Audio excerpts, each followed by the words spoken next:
Sesiapa yang diberi petunjuk oleh Allah dengan sebab persediaannya, maka dialah yang beroleh petunjuk.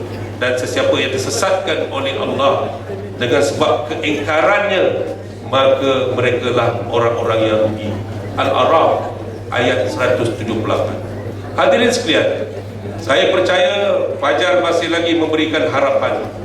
Terbukti juga bahawa masih ada kebenaran, masih ada keikhlasan dalam perjuangan, dan masih ada kesatuan Melayu dalam menempuh masa hadapan yang lebih mencabar. Masih ada lagi sisa perjuangan yang boleh kita kutip akan murnikan semula taraf orang Melayu di negara yang tercinta. Selamatkanlah UMNO dengan mengajak kepada kesatuan, kesepaduan dan kemuafakatan bersama.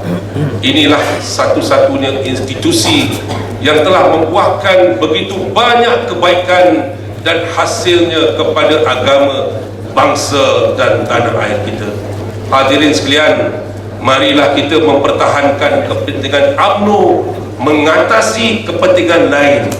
UMNO adalah amanah bangsa yang sangat besar, kerana hidup UMNO, hiduplah orang Melayu. Lebih-lebih lagi di negeri Melaka yang telah banyak melakar sejarah.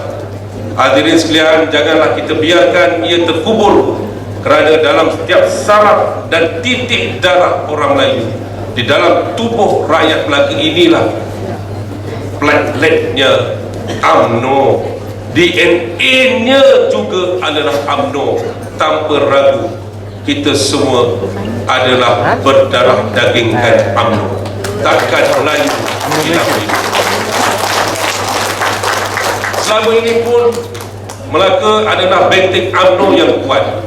Maka akan kami lakukan apa sahaja untuk membantu agar parti UMNO terus teguh dan gah berdiri, biarpun badai menghempas bumi, biar gerhana apapun terbias, UMNO pasti akan dijaga dengan ikhlas, dengan amanah dan keringat, hingga titis darah yang akhir patah sayap bertongkat baru. UMNO tetap kita pertahankan. Hidup lalu kiambang bertaut, cekal tekad itulah Melayu. Kepada UMNO kita berpaut, tumbang UMNO, tumbanglah Melayu.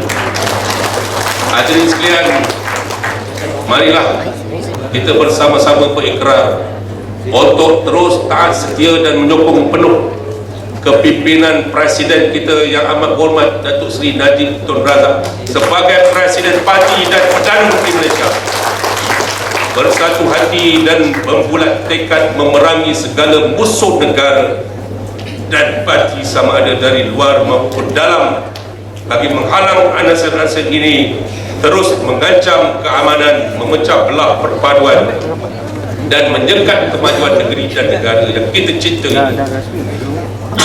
Sesungguhnya benarlah firman Allah di dalam surah Al-A'raf ayat 96 yang berbunyi, walau anna ahlal qura amanu wattaqaw la fatahna alaihim barakatin minas samai wal ard walakin kadzabu fa akhadnahum bima kanu yaksibun.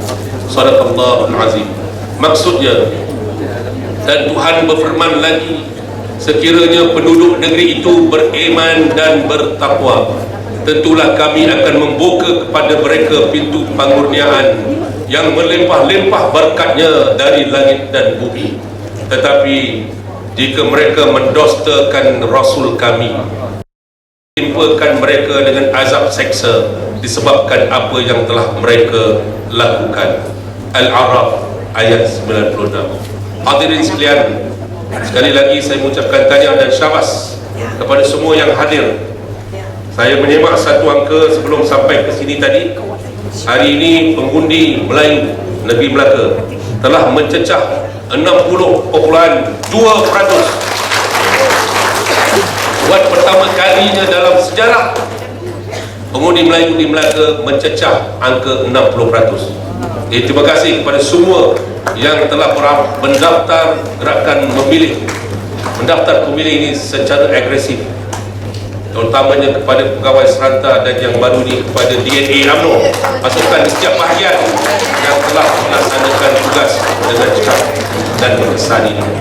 Tuan-tuan dan puan-puan sekalian, sebelum saya mengakhiri ucapan saya pada hari ini, biarlah saya mengingatkan kepada tuan-tuan dan puan-puan, Datuk Seri Gafar bersama saya dan juga Datuk Wira Rauf, Datuk Seri Rauf bersama, kita sudah tiada masa tuan-tuan. Mood kita mestilah ke arah memenangi pilihan raya dengan cemerlang. Saya mengharapkan tuan-tuan dan puan-puan bersiap sedia. Kita tahu ancaman dari dalaman cukup kuat hari ini. Ancaman Parti Bersatu Pribumi adalah antara yang mungkin tidak boleh kita pandang ringan, kerana antara azam mereka, iltizam mereka ialah mereka akan menafikan kegiatan mereka. Pada masa yang sama, mereka berada dalam kerangka kita. Inilah yang kita khawatiri. Orang yang berkata iya di hadapan, mengatakan tidak di belakang kita. Tuan-tuan, cakap siang pandang-pandang, cakap malam dengar-dengar. Ya, dengar-dengar tuan-tuan. Antara iltizam ahli-ahli Parti Bersatu ialah mereka kekal bersama kita dan merosakkan UMNO dari dalaman. Ya, saya telah menerima pengakuan dua orang yang mengatakan mereka diarahkan untuk berada di dalam struktur UMNO di peringkat cawangan dan merosakkan parti di dalam cawangan itu sendiri. Jadi tuan-tuan berhati-hati dengan mereka ini. Itu sebab apabila kita bertanya kepada mereka yang secara nyata dan jelas menghadiri himpunan bersatu, mereka akan katakan, oh tak ada, kami tak terlibat, kami tak ada, cuma hadir untuk memerhati dan mendengar. Tuan-tuan, jangan percaya orang yang telunjuknya lurus, kelingkingnya